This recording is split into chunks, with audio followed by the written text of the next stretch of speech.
Let's review කොහොමද ඔයාලට හොඳින් ඉන්න ඇති කියලා හිතෙනවා. welcome back to my YouTube channel. ඉතින් අද ඇවිල්ලා වෙනස් දෙයක්. මේක ඇවිල්ලා Mall of Umalkine එකේ motor show එකක් තිබුණා. motor show එකක් තිබුණා. ඒ කියන්නේ ලොකු එකක් නෙමෙයි. සාමාන්‍ය පොඩි එකක්. ඒක indoors mall එක ඇතුලේ indoors vehicles දාලා තිබුණා.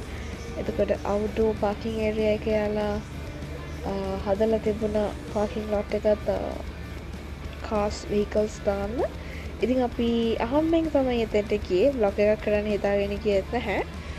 ගියාට පස්සේ තමයි අපි දැක්කේ. ඉතින් එතනදී ගත්තා ඔයාලට ලස්සන වීඩියෝස් ටිකක්. ඒ ටික දාලා ඔයාලට බ්ලොග් එකක් ගෙනාවා ලස්සන එකක්. ලස්සන එකක් කියන්නේ අපි නම් මේකේ නෑ. මේකේ ගොඩක්ම තියෙන vehicles.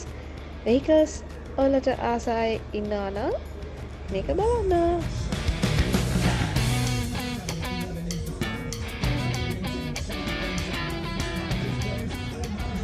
මෙතන එක වර්ගේ එක විදිහ ජිප්ස් තිබුණා, කාර්ස් තිබුණා. එතකොට ඒවා මොඩිෆයි කරලා තිබුණා. පේන්ට්ස් එක ඒවා දාලා ලස්සන විදිහට මොඩිෆයි කරලා තිබුණා. ඉතින් මාත් හරි ආසයිව බලන්න. ඒකයි අපි අතර මේ ගියේ. මම එච්චර මේ vehicle fan කෙනෙක් නෙමෙයි. මම ඒව ගැන එච්චර දන්නේ නැහැ බත් මෙතෙන්ට ගියාම ඒව ලස්සනට පෙවුණා. මේව ෆීචර්ස් බලන කෙනෙකුත් නෙමෙයි. මම ඒව දන්නෙත් නැහැ. but එක දකිද්දී ආසයි හිතුණා. මොකද එක විදිහේ jeeps cars and bikes ටිකක් තිබුණා. ඒ බයික් එකකට නම් මම හරි ආස වුණා. ඒක හරි අමුතු විදිහේ බයික් එකක්. මම මෙහෙදි තමයි ඒක දැක්කේ මුලින්ම. ඒකත් එදා තිබුණා. ඉතින් මම ඒකට තමයි ආස වුණේ. අනිත් ඔක්කොටම වඩා බලාගෙන යන්න. ඔයාලා එන්ජොයි කරනවා නම් මේ වගේ වීඩියෝස් කමෙන්ට් එකක් දාලා ලයික් එකක් දාලා යන්න. මේ වගේ මම සාමාන්‍යයෙන් ගේන්නේ නැහැ. but මේ වගේ වට ආසයි නම් කියන්න. මේ වගේ තව වීඩියෝස් ගොඩක් අරගෙන එන්න.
මේ වගේම තවත් vehicles vlog එකක් තියෙනවා අරන් ඉන්න. ඔයාලා කැමති නම් මේ වගේ vlogs වලට කමෙන්ට් එකක් දාන්න මම තවත් අරගෙන එන්න ඉක්මනටම ඒක නම් තාම එඩිට් කරලා නැහැ තවත් vehicles සම්බන්ධ ඉන්වෝල්ව් වීඩියෝ එකක් තියෙනවා vlog එකක් තියෙනවා ඒකත් අරගෙන එන්න ඉතින් දැනට මේක එන්ජොයි කරන්න ඉතින් තවත් ලස්සන වීඩියෝ එකකින් ඉක්මනටම එන්නම් මම දැන් ඉක්මනට වීඩියෝස් දානවා වලට මොකද මම ගොඩාක් අර දවස්වල ලේට් වෙනා වීඩියෝස් එඩිට් කරලා වොයිස් කරලා දාන්න ඉතින් දැන් නම් ගියන්න ඉක්මනටම වීඩියෝස් මේ වගේ වලත් කැමති නම් ඉක්මනටම අරන් එන්නම් තවත් ලස්සන වීඩියෝස් ගොඩාක් then see you again bye bye